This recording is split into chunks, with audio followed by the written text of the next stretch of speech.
দর্শক, Bangladesh Netherlands match cover করতে সিলেটে আছেন সহকর্মী শাহরিয়ার হোসেন। সরাসরি তার কাছে চলে যাচ্ছি সবশেষ খবর জানতে। শাহরিয়ার, এক ম্যাচ বাকি থাকতে কিন্তু সিরিজ জয়ের আভাস পাচ্ছে বাংলাদেশ। ব্যাটারদের পারফরমেন্স তো এখন আমরা দেখছি, বোলারদের পারফরমেন্সটা কেমন দেখলেন এই ম্যাচে একটু যদি বলতেন। কনক, বোলারদের পারফরমেন্সের কথা যদি বলেন, বোলাররা তো বলতে পারেন যে টপ নচ পারফরমেন্স করেছে। বিশেষ করে আপনি দেখেন যে এর আগে যে সিরিজগুলো হয়েছে সাধারণত আমাদের হয়তো বা পেসার ভালো করলে স্পিনার ভালো করে না, স্পিনার ভালো করলে পেসার ভালো করে না, এরকম একটা হয়েছে।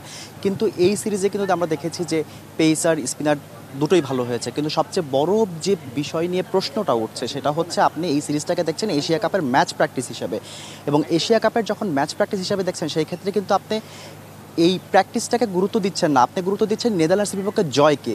আপনি 2 ম্যাচেই টস জিতে ফিল্ডিং নিয়েছেন একটা আনকোরা দলের বিপক্ষে। তাহলে আপনার এশিয়া কাপের আগে আবুধাবির ব্যাটিং উইকেটে সবচেয়ে গুরুত্বপূর্ণ হচ্ছে ব্যাটিং প্র্যাকটিস। সেই ব্যাটিং প্র্যাকটিসটা কিন্তু বাংলাদেশ করতে পারছে না, কারণ আনকোরা নেদারল্যান্ডস কিন্তু দ্রুতই অল আউট হয়ে যাচ্ছে। আমরা প্রথম ম্যাচেও দেখেছি যে টপ অর্ডার ব্যাটসম্যানরা ম্যাচ শেষ করে দিয়েছে। দ্বিতীয় ম্যাচেও এখন পর্যন্ত যেটা বোঝা যাচ্ছে যে হয়তো বা বাংলাদেশের হয়তো বা সর্বোচ্চ গেলে 1 বা 2 উইকেট জিতে পারে। তো এশিয়া কাপের আগে যে ম্যাচ প্র্যাকটিস সেটা কিন্তু ব্যাটারদের ভালো করে হচ্ছে না, বোলারদের হলেও।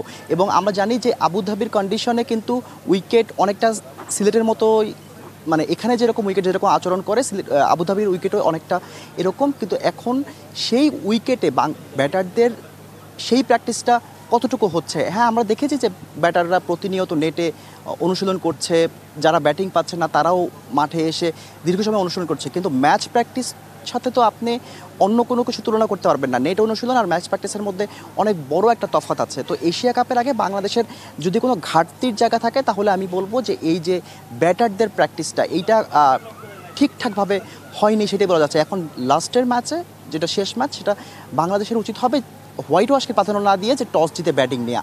তাহলে হয়তো বা বাংলাদেশ যদি সেই ম্যাচে যদি একটা 190 বা 200 রানের একটা হেলদি স্কোর করতে পারে, সেটা সবচেয়ে গুরুত্বপূর্ণ। তো সিরিজ জয় থেকে এখন সবচেয়ে গুরুত্বপূর্ণ হচ্ছে এশিয়া কাপ। তো সেই হিসাবেই টস জিতে এখন এই মুহূর্তে ব্যাটিং নেওয়াটা খুব জরুরি, যদিও কন্ডিশন বিবেচনায় ফিল্ডিংটাই স্বাভাবিকভাবে সবাই নেবে।